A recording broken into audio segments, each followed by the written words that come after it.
Hey folks, it's Maxi here and welcome to another TEW 2020 video. You join us for the go home show for AEW Lightning as we head to AEW Respect in our next event. So looking forward to that one. Hopefully we can close off a bit of the card and yeah, we should be, hopefully in an ideal world, actually running through the full, I say full card, there's always subject to change. Stuff can always come up and happen on the 2 days until we get there. I'm hoping it's a good show, and hopefully we have a good show tonight. So we'll crack on with it. Hope you enjoy. So this week we are at Bakersfield, California, 15,000 sellout. Pre-show matches on Dark sees the Prophecy of Jacob Fatu and Brian Pillman Jr. pick up the win over Axel Dieter Jr. and David Finlay Jr. in the Battle of all the Juniors. This was a 66, disappointingly Axel Dieter Jr. and David Finlay Jr. both off their game, but still a very respectable matchup, to say the least. We then had Sir Brody Lee in action as he took on Griff Garrison. Poor matchup, despite the 71, which is quite bad. But Griff again putting people over, and Sir Brody Lee wins in 8 minutes. So gave a good bit of chance, a good bit of time to Griff Garrison. We had Chad Betts defeat Eli Dragunov in 9:50 with Grand Amplitude of 51 as these have continued their run of matches. I really need to find a programme for Chad Betts, but a good win. Interestingly, Dragunov, Finlay and Dieter all off their game this week. Not ideal for what's to come. We had Lana Austin defeat Allysin Kay in 9:11 with a quick cradle. A shock victory for Lana, but again, Allysin Kay is retiring, so she'll be putting people over until that day. So that's a 31 for the women's matchup here. We had Kenta take on Peter Avalon and he wins in 9:26 with the go to sleep. A 63, got to make Kenta gain some momentum with that victory. The show itself starts with a 94 rated promo, and it is Mick Foley in the ring confirming the matchup we will see at AEW Respect. We will see the pay-per-view debut in AEW of La Sombra Almas as he takes on John Moxley. Moxley says he's been getting real pissed at the actions of La Sombra Almas and he's not here to have his name, someone make his name off of him. So he's just going to dissect and just break down La Sombra Almas and send them back to wherever it was it came from before AEW. So 94, as Mick Foley gives us a thumbs up, that match is happening. We then had a rap from the Acclaimed, Max Caster and Anthony Bowens as they get ready to take on Best Friends, Chuck Taylor and Trent. That was a 41. And that matchup, oh well, the beatdown happens before, so I've made a boo-boo. So Trent's in the ring, he gets beaten down by Anthony Bowens and Jake Hager and Sammy Guevara. What a time to make a mistake, right before your pay-per-view. But Trent looked lost, Anthony Bowens underperformed, Hager's getting stale, but Hager and Guevara looked fantastic. The match itself, which should have happened beforehand, was the Acclaim picking up the win in 9:07 when Max Caster pinned Trent, because we had Jake Hager attack Trent, and then obviously have the beatdown after the match. The crowd believe all 4 members here should be on the pre-show, but hey, we got to get them over, and in this instance the Acclaim win thanks to Jake Hager, and then the Acclaimed and the Inner Circle beat down Trent.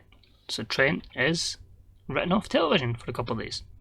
Not quite Chuck Taylor, if you remember, getting ran down by Jacob Fatu. That was a while ago. After this, we have Hager and Guevara in action as they take on the Motorcycle Machine Guns, and about they had considered good wrestling and a decent reaction from the crowd as Sammy and Jake pick up the win over the Guns in 11:54 when Jake Hager pinned Alex Shelley with a red, white and blue Thunderball. In terms of in-ring work, Sammy Guevara was head and shoulders above the rest, but it was more so to gain some momentum for the Inner Circle members Guevara and Hager in this 81 rated matchup.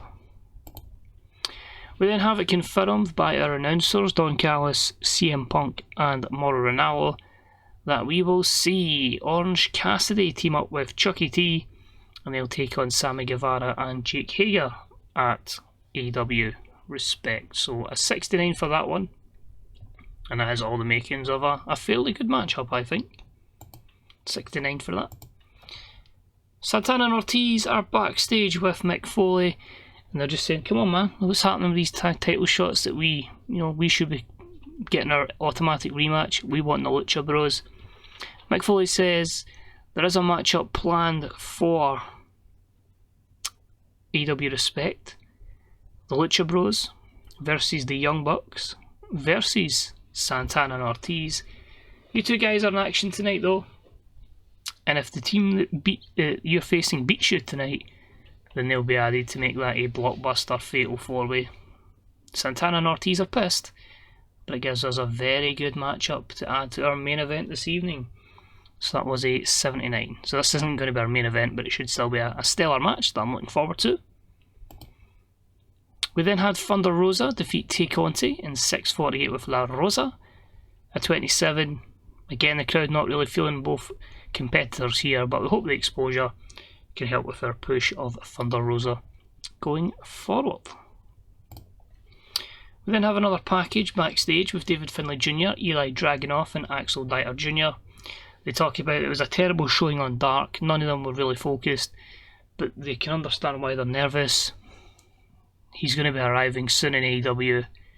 It's time for the General to round up the troops. And that was a 40 rated segment. We then had Mercedes Varnado take on Maki Itoh again, and she wins in 9:05 by pinfall. 55, good win for Mercedes. I just wanted these two to hook up again, see how it went. Good matchup, and it gives Mercedes momentum going into this Saturday night. Of course though, one of the contenders is Chris Statlander, and she runs down the ring and just lays punches. She just completely beats down Mercedes. She is super serious that this is going to be her moment to become AEW Women's World Champion. So 58, the segment needed more star power than Chris Statlander. We'll get you there, Chris. And Mercedes Varnado look good. Of course, remember, triple threat matchup, these two and Toni Storm for the AEW Women's Championship. So that tag match was Undisputed Honor, who took on Proud and Powerful. Good wrestling and decent reaction from the crowd as Undisputed Honor defeated Proud and Powerful in 17:35 when Kyle O'Reilly pinned Santana with a brainbuster. Roddy Strong was a weak link, struggling to keep up with everyone else's in-ring performances, but a 77, and respect to Santana and Ortiz for putting over Undisputed Honor, which gives us the Lucha Bros versus Undisputed Honor versus Proud and Powerful versus the Young Bucks for the AEW Tag Team Championships. I really need to find more stuff for the Young Bucks rather than just, there's another tag title shot. But still, looking forward to that one. And we'll actually have one of the Lucha Bros in action in our main event, which is going to be Kenny Omega taking on Rey Fenix. I'm going all out for a good rating, as you can assume. Cody comes down the ring to do guest commentary for the main event matchup, so he gets the night off as he is, of course, the champion, so he'll do everything he can to avoid wrestling till the big one. And that gets a 71 and a 94. I think these two on pay-per-view could probably crack that 100. That might be our best match ever, or up there at least. But in an exceptional matchup, Kenny Omega defeats Rey Fenix in 23:35 by pinfall with a one-winged angel. 90 for Kenny, 97 for Rey Fenix. Kenny's going to be tired and fatigued going into AEW Respect, but he's going to be over.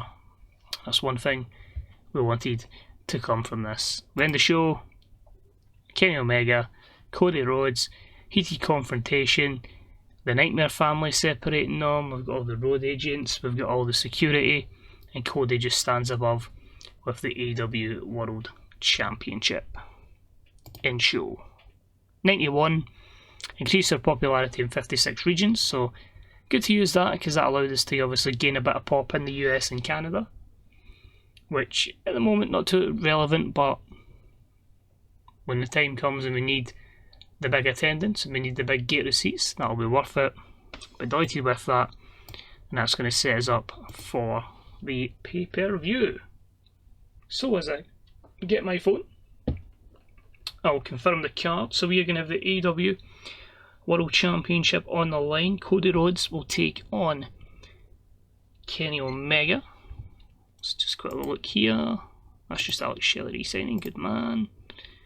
So we'll try to also bring in Maria Manic. I don't know too much about her, but apparently she's go with Teddy Hart, I think. But yeah, WWE wanted her, so I thought, well, she's over. She looks good stat-wise. Let's bring her in.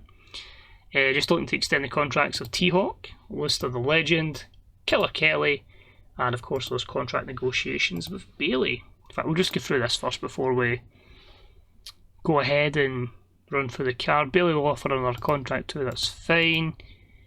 AAA moves the license to music to license. La Sombra says Max Caster is a natural talker. Finlay says that Maki Itoh is money. Yes, Finlay. And overall a 3.26. That's fine, we'll get that Bayley contract sorted, hopefully, in a minute. So just confirm matches we will see at AEW Respect. Cody Rhodes, Kenny Omega for the AEW World Championship. Prince Devitt defends the TNT Championship against the Machine Brian Cage. We'll have Shinsuke Nakamura against Hangman Page. We'll have John Moxley versus La Sombra. We'll have Undisputed Honor, Proud and Powerful, the Young Bucks and the Lucha Bros go for the tag titles. Orange Cassidy and Chuck KT will take on Jake Hager and Sammy Guevara. Mercedes Varnado defends the Women's Championship against Chris Statlander and Toni Storm. And the Trios Championships will also be on the line as Will Ospreay and the rest of the British Empire, Trent Seven and Tyler Bate, defend against Pete Dunne, AJ Styles and Ace Austin. Might even more matches added in that I've probably forgot about, but of course one as well that we are going to ask for a prediction on. Uprising, MJF, Wardlow, Ricky Starks and Mark Quinn will take on the team of Chris Jericho, Luchasaurus and Jungle Boy and a mystery partner. Chris Jericho has confirmed that the heart and soul has been ripped out of the team in the form of Marco Stunt, and they're looking to replace him at the event. So I'll leave you with that. Thank you very much for watching. Enjoy the rest of your day. Good day, good night, and I'll see you for AEW Respect in a few days' time. Bye bye.